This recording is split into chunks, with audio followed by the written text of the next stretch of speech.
Hello friends, last 2 units में हम लोगों ने पढ़ा कैसे कंपनी बनाते हैं और कैसे क्या कुछ उसके डॉक्यूमेंट्स होते हैं। तो यहाँ पे हम लोग पढ़ने जा रहे हैं पैसा पैसा पैसा पैसा। ओके, तो हम लोग यहाँ पे पढ़ेंगे शेयर्स के बारे में और कंपनी के मेंबर्स और उसके डायरेक्टर्स के बारे में। तो here I am back with another awesome video for quick revision series, that is for unit 3 of company law. Friends, we also have part 1.1 and part 1.1 and part 1.2, that is for unit first and unit second. So please make sure that you have watched those videos also. You wouldn't get anything if you didn't watch that video. Okay, तो चलो खैर सारी formality छोड़ो, आज एक story सुनाते हैं। Okay, सो तो स्टोरी कुछ ऐसी है फ्रेंड्स कि मान लो एक ये बड़ा सा एक गुब्बारा बैलून, ये है पैसे का गुब्बारा। ओके, पैसे का गुब्बारा, ये पैसा कंपनी को चाहिए होता है, कंपनी का पैसा, इसको हम लोग क्या बोलते हैं, कैपिटल, जो कि किसी कंपनी के बिजनेस को चलाने के लिए ज़रूरी होती है, कैपिटल। अब इस कैपिटल का, इस बड़े से गुब्बारे का एक छोटा सा पार्ट, कुछ पार्ट ऐसा होता होगा कि कुछ पार्ट लोग जो मेंबर्स होते हैं वो खुद से देते हैं, वो कुछ पार्ट दूसरे से लेते हैं।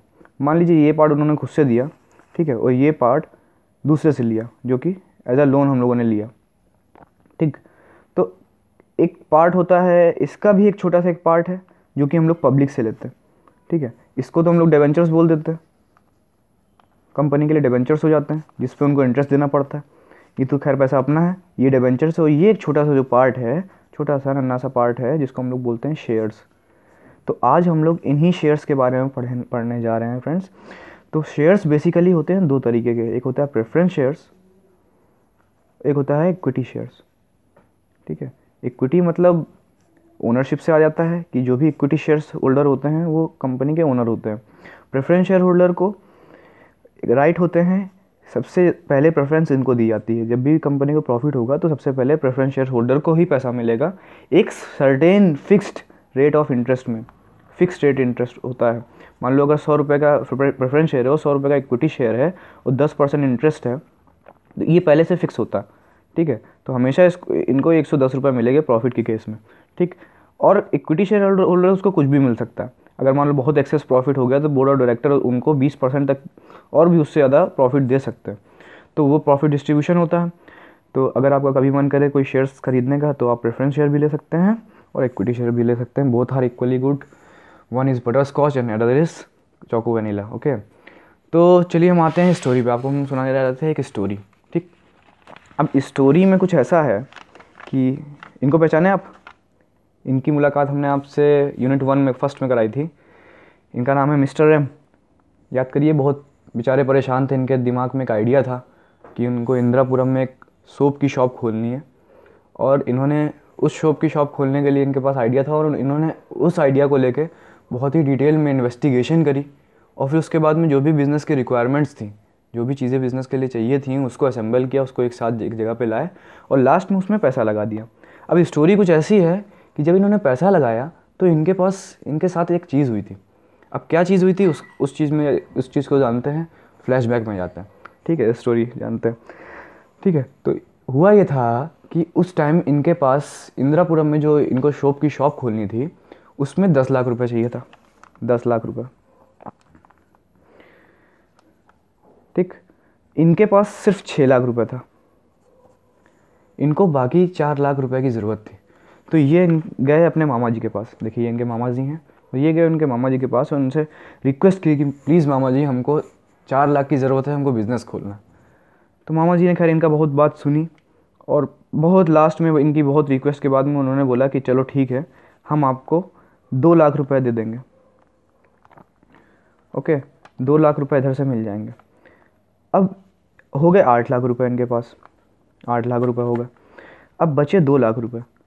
अब बेचारे देखिए बहुत यहाँ पे परेशान थे कि मेरे पास अब 8 लाख रुपए हो गए, मामा जी ने सिर्फ हमको 2 ही लाख रुपए दिए हैं, बाकी का 2 लाख का कहाँ से अरेंजमेंट होगा। तो क्या आप इनको बता सकते हैं कि कहाँ से ये अरेंजमेंट कर सकते हैं। चलिए इनको एक एडवाइस देते हैं कि मिस्टर एम जी, आप शेयर्स भी ले सकते हैं, आप पब्लिक से पैसा बचा हुआ 2 लाख रुपए पब्लिक से भी ले सकते हैं, जिनको हम लोग बोलते हैं शेयर्स। ओके, तो ये देखिए, आपके एडवाइस देखिए कितना खुश हो गए। ठीक है, तो ये जो है शेयर्स ले सकते हैं। अब मिस्टर एम जी गए, इनको पता चल गया कि हम शेयर्स के ज़रिए से पैसा ले सकते हैं। अब मिस्टर एम जी गए एक रजिस्ट्रार के पास। ठीक है, रजिस्ट्रार के पास गए, एक रजिस्टर्ड ऑफिस में गए जहाँ पे शेयर्स लिया जा सकता है, शेयर के बारे में जानने के लिए। ठीक है, तो कुछ ऐसा था कि रजिस्ट्रार ने इनको बहुत, इन्होंने रिक्वेस्ट करी कि हमको 2 लाख रुपए चाहिए, 2 लाख रुपए चाहिए। तो रजिस्ट्रार ने आखिरी में इनको पैसा ऑथराइज कर दिया कि चलो ठीक है, तुम 2 लाख रुपए तक की पब्लिक से लोन ले सकते हो। अब जो रजिस्ट्रार होता है, देखिए हमेशा इंसान जाते हैं, लोग जाते हैं और रजिस्ट्रार से ऑथराइजेशन लेते हैं पैसे की, कि हमको इतना पैसा पब्लिक में इशू करना है। तो जो भी एक कंपनी को, जो भी इंसान पैसा, जो भी रजिस्ट्रार पैसा इशू करता है कि इतना एक लिमिट बांध देता है, उसके मेमोरेंडम ऑफ एसोसिएशन में लिख देता है लिमिट, उसको बोलते हैं ऑथराइज्ड शेयर कैपिटल उसकी, या रजिस्टर्ड शेयर कैपिटल किसी भी कंपनी के लिए, मिस्टर एम के लिए भी और किसी भी कंपनी के लिए वो ऑथराइज कैपिटल हो जाती है। ठीक है, अब 2 लाख रुपए इनका हो गया इशू। अब एक चीज़ होती है कि जैसे आपने मार्केट में 1 लाख रुपए का शेयर इशू किया, तो एक लिमिट है कि आपको कम से कम इसका 90% एप्लीकेशन आने चाहिए। 90% लोग, 90 माने कि 90,000 रुपये आपके पास आने चाहिए एज अ एप्लीकेशन। ठीक है, 90,000 रुपये अगर नहीं आए तो शेयर वो वाले वाइड हो जाएंगे, सबका शेयर का पैसा आपको वापस करना पड़ेगा। ठीक है, तो ये एक लॉ है, एक नियम है कि आना चाहिए, वरना लोग इसका मिसयूज़ करेंगे, पब्लिक के पैसे का मिसयूज़ करेंगे। तो अब होता ये है कि इन्होंने सोचा कि 2 लाख रुपए की हमको ज़रूरत थी। इन्होंने सोचा कि अगर यार 2 लाख रुपए हमने मार्केट में उतार दिया तो कहीं अगर 1,80,000 रुपये नहीं आया तो फिर हम लोग के शेयर वॉइड हो जाएंगे यार, सबको पैसा वापस करना पड़ेगा। तो इन्होंने कुछ करके सिर्फ 1 ही लाख रुपये पब्लिक में इशू किया कि चलो ठीक है, हम देखने के लिए कि पब्लिक पैसा देती है कि नहीं देती। तो जो ऑथराइज शेयर कैपिटल थी वो 2 लाख रुपए थी। अब इन्होंने क्या करा, जितना इशू कर दिया, तो इशूड शेयर कैपिटल एक हो जाती है। ऑथराइज शेयर कैपिटल का एक छोटा सा पार्ट है इशूड शेयर कैपिटल, जितना भी पैसा है उसने इशू किया। तो मान लीजिए इन्होंने 1 लाख रुपए इशू किया। अब लोगों ने इनके शेयर्स देखे, लोगों को इंटरेस्ट लगा कि हाँ इंदिरापुरम में यार शॉप नहीं खुलने वाली है, शायद इसमें बहुत पैसा इनके पास आ जाए। तो लोगों ने उसका सब्सक्रिप्शन कर लिया। तो मान लीजिए इनके पास आ गई 95,000 की, गुड लक, इनके पास 95,000 रुपये की आ गई सब्सक्रिप्शन। अब ये बहुत खुश हो गए, तो उसको हम लोग बोलते हैं सब्सक्राइब्ड शेयर कैपिटल। ओके, वो चीज़ हो जाती है कि कितना पब्लिक ने हम लोग को पैसा इशू किया। मान लीजिए 95,000 की आई, ये 2 लाख था, ये 1 लाख रुपए इन्होंने इशू करा था, 95,000 की इनके पास आ गई। अब शेयर्स का पैसा पता है कैसे लेते हैं? शेयर्स का पैसा हमेशा टुकड़ों में लिया जाता है। जैसे मान लीजिए एक शेयर है 10 रुपये का, ठीक है, इन्होंने 1 लाख रुपए के शेयर उतारे थे मार्केट में, और वो थे शेयर 1,000 शेयर्स थे, 10,000 शेयर्स थे, एक शेयर था 10 रुपये का। तो कोई भी कंपनी मिस्टर एम या कोई भी कंपनी उसको टुकड़ों में पैसा मांगती है। तो हमेशा जैसे मान लीजिए इनका पहला टुकड़ा था 2 रुपये का, फिर तीसरा था इंस्टॉलमेंट 3 रुपये की, फिर 2 रुपये की, फिर 3 रुपये की। ठीक है, 4 इंस्टॉलमेंट में पैसा मांगा। इसको बोलते हैं एप्लीकेशन मनी, इसको बोलते हैं अलॉटमेंट मनी, इसको बोलते हैं फर्स्ट कॉल, इसको बोलते हैं सेकंड कॉल। ठीक है, तो अब तीसरी चीज़ इसमें आती है कि अब इसमें सब्सक्राइब शेयर कैपिटल में मान लीजिए 95,000 लोगों ने, मान लीजिए पूरे 1 लाख लोगों ने सब्सक्राइब भी कर लिया, 1 लाख लोगों ने सब्सक्राइब भी कर लिया। अब पहला कॉल कंपनी मांगती है, सब्सक्राइब करने पे अपने आप लोग पैसा 2 रुपये एप्लीकेशन का दे देते हैं, उसी से पता चलता है कि यहाँ पे सब्सक्रिप्शन आई। अब मान लीजिए इन्होंने कहा कि चलिए ठीक है, आप लोग ने 1 लाख रुपये 10,000 शेयर्स की पूरी अलॉटमेंट आई है, पूरी एप्लीकेशन आई है, 10,000 इनको 3 रुपये की ज़रूरत पड़ गई, अगला अलॉटमेंट की ज़रूरत पड़ गई, अलॉटमेंट मनी की ज़रूरत पड़ गई। तो इन्होंने कॉल किया अपने शेयर होल्डर से। तो शेयर होल्डर्स ने जो पैसा कॉल किया होता है, जैसे मान लीजिए 3 रुपये अभी तक की कॉल करा था, 2 रुपये तो पहले कॉल कर ही चुके हैं, 3 रुपये भी कॉल कर दिया, तो 5 रुपये टोटल कॉल कर लिया। तो इसको बोलते हैं कॉल्ड अप कैपिटल। और लास्ट में होता यह है कि मान लीजिए अब टोटल 5 रुपये कॉल कर चुकी है। मान लीजिए कोई एक शेयर होल्डर थे, उन्होंने उनके पास 100 शेयर थे, 100 शेयर्स थे, और उन्होंने अलॉटमेंट का पैसा नहीं दिया। ठीक है, उन्होंने अलॉटमेंट को पैसा नहीं दे पाया, तो 300 रुपये वो नहीं दे पाए। अब इनको 50,000 पूरे चाहिए थे, अभी तक की 50,000 रुपये हो जाने चाहिए थे, मगर हुआ ये कि एक आदमी नहीं दे पाए, तो इनको मिले केवल 47,700 रुपये। तो ये हमारा पेड कैपिटल हो जाती है, जिसको हम लोग बोलते हैं पेड अप कैपिटल, ठीक है। और लास्ट में हमारा आता है रिजर्व कैपिटल। कोई भी शेयर इशू से रिलेटेड एक्सपेंस करने के लिए जब हम लोग प्रीमियम पे शेयर्स लेते हैं, या तो कुछ भी एक्सपेंस करने के लिए, शेयर मीट करने के लिए एक्सपेंसेस, तो हम लोग एक कैपिटल रिजर्व बना के रखते हैं हमेशा। तो उस रिजर्व से हम लोग पैसा निकालते हैं, तो उसको हम लोग रिजर्व कैपिटल बोल देते हैं, ठीक है। तो ये थी हम लोग की स्टोरी। अब आते हैं अपने टॉपिक पे। हेलो फ्रेंड्स, तो हम लोगों ने सुनी मिस्टर एम की स्टोरी, जिसमें कि आपको शेयर्स के बारे में कुछ हद तक की पता ही चल गया होगा। तो अब यहाँ पे है कि शेयर कैपिटल क्या होती है। हम लोग का पहला टॉपिक है जो शेयर कैपिटल, उसका ट्रांसफ़र और उसका ट्रांसमिशन, ठीक है। तो हम लोगों की शेयर कैपिटल क्या होती है कि sum total of money raised bye issue of share. हम लोग पैसा इशू करते हैं, जिससे जो हम लोग को पैसा मिलता है वो हम लोगों का शेयर कैपिटल होती है।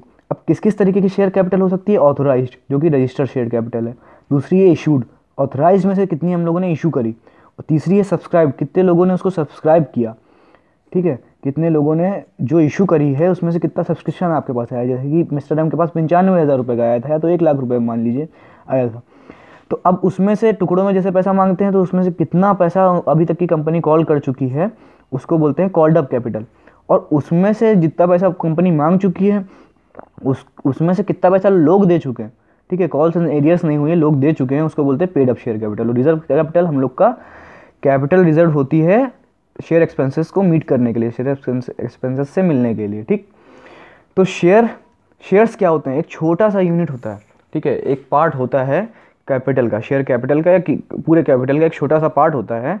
The capital of company is divided into number of equal parts. जैसा कि हम लोग 10,000 शेयर्स इशू किए थे, तो एक पार्ट होता है उसको बोलते हैं share capital. Each part is called share capital. तो 3 तरीके से इशू हो सकता है, पार पे, प्रीमियम पे और डिस्काउंट पे। 10 रुपये का जब मान लीजिए शेयर था, अगर हम लोग उसको 12 रुपये में इशू करते हैं तो ये हम लोग का प्रीमियम हो गया, ठीक है। और 10 रुपये का शेयर था, इसको हम लोग 8 रुपये में इशू करते हैं तो हम लोग का डिस्काउंट हो गया। 3 तरीके से इशू हो सकते हैं। अब 2 मेजर टाइप्स आपको बताया हमने, एक प्रेफरेंस शेयर होता है, एक इक्विटी शेयर होता है। इनके पास फिक्स रेट में डिविडेंड रिसीव करने का राइट होता है, और इक्विटी शेयर होल्डर से पहले, ठीक है, पहले इनको पैसा मिलता है। इक्विटी शेयर होल्डर्स के पास ओनरशिप होती है, इनका रेट ऑफ डिविडेंड कोई फिक्स नहीं होता, अगर ज़्यादा पैसा हो तो ज़्यादा आ सकता है। अब स्टॉक क्या बोलते हैं? स्टॉक किसको बोलते हैं? देखिए, एक स्टॉक एक तो टर्म होता है इन्वेंट्री से रिलेटेड, दूसरा शेयर्स के मतलब में स्टॉक्स क्या होता है। जैसे मान लीजिए कि 1 लाख रुपए में जो मिस्टर एम के पास 1 लाख की सब्सक्रिप्शन आई थी, उन्होंने 4 लोगों ने सब्सक्रिप्शन दी थी। मिस्टर ए ने, मिस्टर बी ने, मिस्टर सी ने, मिस्टर डी ने, ठीक है। 25 हज़ार मिस्टर ए और मिस्टर बी ने दिए थे, दोनों लोग दोस्त थे, ठीक है। मिस्टर सी ने भी 25,000 दिए, मिस्टर डी ने भी 25,000 दिए थे। अब मान लीजिए कोई मिस्टर ई आ गए जो कि सी और डी के दोस्त थे, उन्होंने कहा हमको भी शेयर्स चाहिए, तो मिस्टर सी और डी ने 5-5 हज़ार रुपये के शेयर अपने 5-5 हज़ार रुपये के शेयर्स अपने मिस्टर ई को दे दिए, 10,000 रुपये इनके पास हो गए। तो ये जो कस्टमर्स हैं, ये ज़्यादा प्रॉमिसिंग हैं कंपनी के लिए कि ये सी और डी ज़्यादा प्रॉमिसिंग है। जाहिर सी बात है ए ओ बी ज़्यादा प्रॉमिसिंग हो जाते हैं कंपनी के लिए, क्योंकि ये मूव नहीं कर रहे हैं, ये अपने पैसे बेच नहीं रहे, शेयर्स बेच नहीं रहे। तो कंपनी क्या करती है कि ऐसे कुछ शेयर्स होते हैं जो बहुत प्रॉमिसिंग होते हैं कंपनी के लिए, तो उसका एक बंडल बना लेती है, एक स्टॉक बना लेती है। जैसे माचिस नहीं आती है कि एक सिंगल माचिस आती है, एक माचिस का बंडल आता है, वैसे ही शेयर का एक बंडल बना देती है, जिसको बोलते हैं स्टॉक। कंपनी के लिए वो स्टॉक हो जाता है। तो कोई भी अगर फ्यूचर में कोई भी कंपनी शेयर इशू करती है, तो सबसे पहले इन स्टॉक होल्डर्स को वो शेयर खरीदने की ऑफ़र दिया जाता है, ठीक है। सबसे पहले ये लोग शेयर खरीदेंगे, बाद में इन लोग को ऑफर करा जाएगा। तो ये होता है स्टॉक, ठीक है। अब कीवर्ड्स क्या क्या हैं शेयर कैपिटल के? सबसे पहला है डेफर्ड शेयर्स होते हैं, ठीक है। तो इसमें ये होता है, ये तीसरे तरह के शेयर्स हैं। इसमें ये होता है कि किसी भी कंडीशनल इवेंट पे, मान लीजिए कंपनी ने कहा कि इस साल अगर हमको 10% का ग्रोथ हुई, तब हम इन शेयर होल्डर्स को पैसा देंगे, ठीक है। और इनके पास एक्स्ट्रा ऑर्डिनरी वोटिंग राइट्स होते हैं, कंपनी के लोग ही ये शेयर को खरीद लेते हैं, ठीक है। तो ये dividend is given at some conditional event.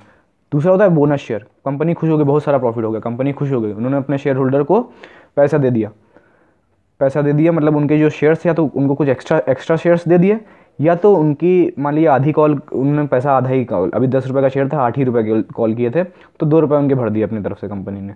तो दो तरीके से बोनस दिए जा सकते हैं शेयर्स। तीसरा है स्वेट इक्विटी शेयर्स, वो कंपनी के एम्प्लॉयज़ और डायरेक्टर्स के लिए होता है, जो कि डिस्काउंट पे हमेशा इशू होते हैं।